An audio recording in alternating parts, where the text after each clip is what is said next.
全球进入气候外交时段，除了此次中法德领导人气候峰会，还有下周由美国做东邀请中俄在内的40个国家和国际组织领导人出席的网络气候危机峰会。为此，美国总统气候特使克里正在中国进行访问。法国媒体就认为，拜登的团结盟友政策表面上一团和气，但特朗普造成的伤害仍历历在目。美国退出巴黎气候协定的一幕会不会重演，成为欧洲盟友最担心的问题。同时，美国给日本向太平洋直排124万立方米的核废水背书，这也让其他盟友更看清了美国的真实面目。美国真的有关心我们共同赖以生存的地球吗？《纽约时报》认为，这次中法德领导人气候峰会比拜登召集的气候视频峰会提前1周举行，是中国不再把美国视为其国际优先事项中心的刻意提醒。但深圳卫视注意到，这次的中法德领导人视频气候峰会的发起方是法方，这意味着欧盟主要国家与中国在气候议题上的态度更接近，而且欧洲国家也极不认可美国企图在气候议题上想来就来、想走就走的态度。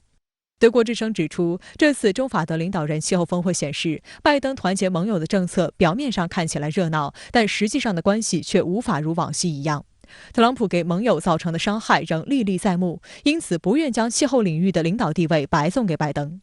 法新社认为，气候外交已经成为现阶段的热门主题。拜登想恢复美国在气候领域的领导权，但颇为微妙的是，其欧洲重要盟友却在关键时刻主动与中国进行对表。另据美联社援引美国驻上海总领事馆的消息，美国总统气候特使克里在上海的行程没有安排任何媒体活动的计划。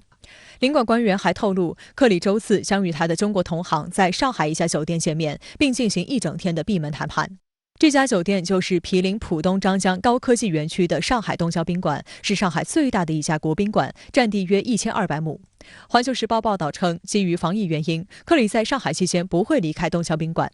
东郊宾馆官网显示，直到本月17号的所有房间都已订满，18号的房源则恢复正常。法新社报道称，在克里与谢振华的会谈中，双方讨论了环境挑战以及即将于年底在英国格拉斯哥举行的联合国气候大会等事宜。中美双方都表示，环境挑战是两国最优先考虑的领域。克里在稍早前接受采访时称，谢振华是气候议题的领导者和有能力的倡导者。德国之声指出，近年来美国社会对极端气候造成的威胁束手无策，每年都会发生的加州山火，以及今年在德州出现的罕见极端天气导致的大停电，都和气候变化息息相关。拜登很早就认识到，美国无法单独解决气候灾难。《华尔街日报》还援引美国政府匿名官员的话称，克里此行带着与中国建立一个常设的气候事务双边机制的任务。因为我们知道，在气候治理领域的中美合作，如果说是中美元首这个层面，如果共识彼此能够更加的增强的话，它必然会推动接下来在工作机制这方面的一个合作成效。国际舆论也普遍对克里访华表示欢迎。英国皇家国际事务研究所的中国问题专家伯尼斯里认为，无论如何，克里踏上了中国的土地，这就是个好消息。CNN 发评论指出，克里这次访华是外界观察中美两国能否妥善接受合作与分歧并存局面的一个窗口。《华尔街日报》认为，中美两国展开气候合作的可能性是两国日益紧张关系的一抹潜在亮色。全球各地的这样的一个极端气候现象、天气现象已经越来越多。那么，包括今年年初的时候，我们知道德州，就是美国德州的话，它这样的一个暴风雪的事件，去造成短时间内440万人这样的一个停电。那么，它这个的话，其实是包括不仅是个人的生命会遭受很大的一个危险，那包括其实基础设施这一方面也会遭遇很大的破坏。那还有很多的企业，那么会面临这个从短时间的可能就是说它就是没办法生产，那么甚至就可能会面临倒闭。所以，我觉得气候变化的事件其实是和每个人的这样的一个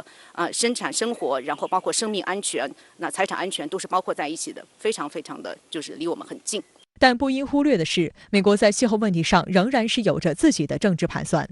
尽管《纽约时报》周四的文章指出，克里访华彰显白宫寻求与中国合作的意图，但报道还援引美国智库机构亚洲社会政策研究所分析师汤姆·伍德罗夫的话称，特朗普在白宫时，中国作为气候变化政策主导者的地位有所提高，但拜登就职后，他们不希望美国在这个领域的地位继续丧失。而此时日本政府却借机黑了美国一把。菅义伟政府突然高调宣布了向太平洋倾倒124万立方米核废水的计划，这起被法国科学家认为是人类历史上最大规模海洋核放射污染的事件，显然令声称爱护环境的美国拜登政府的取态成为全球焦点。但美国立即给日本政府背书，并大赞日方透明，却令外界跌破眼镜。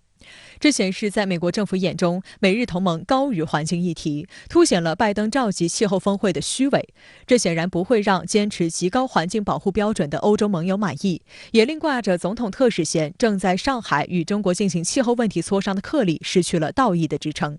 美国自诩的环保灯塔随着日本一同熄灭，也将令拜登即将召开的气候峰会蒙上阴影。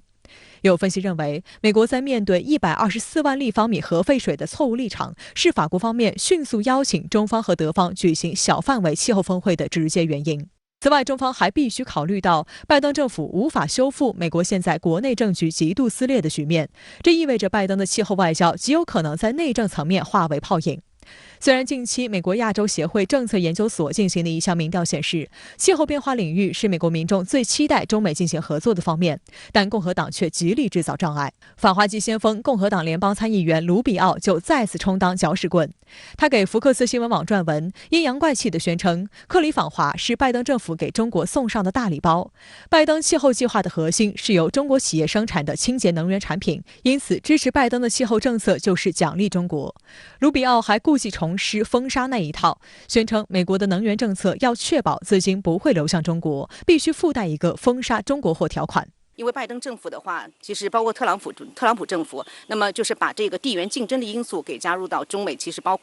各个领域，很容易会导致一个集体行动的一个困境。在这个气候治理这方面有非常多的这个技术合作，那么如果在这方面的话，它其实不可避免的受到影响的话，那必然会影响到中美各自的在这个能源结构转型上的一个效率，然后也包括在这个全球气候治理这方面的一个成效。中美在这个政治还包括在这个战略领域，如果是严重缺乏互信的话，那么它必然会反映到包括气候治理的具体到工作层面上这个推进的成效。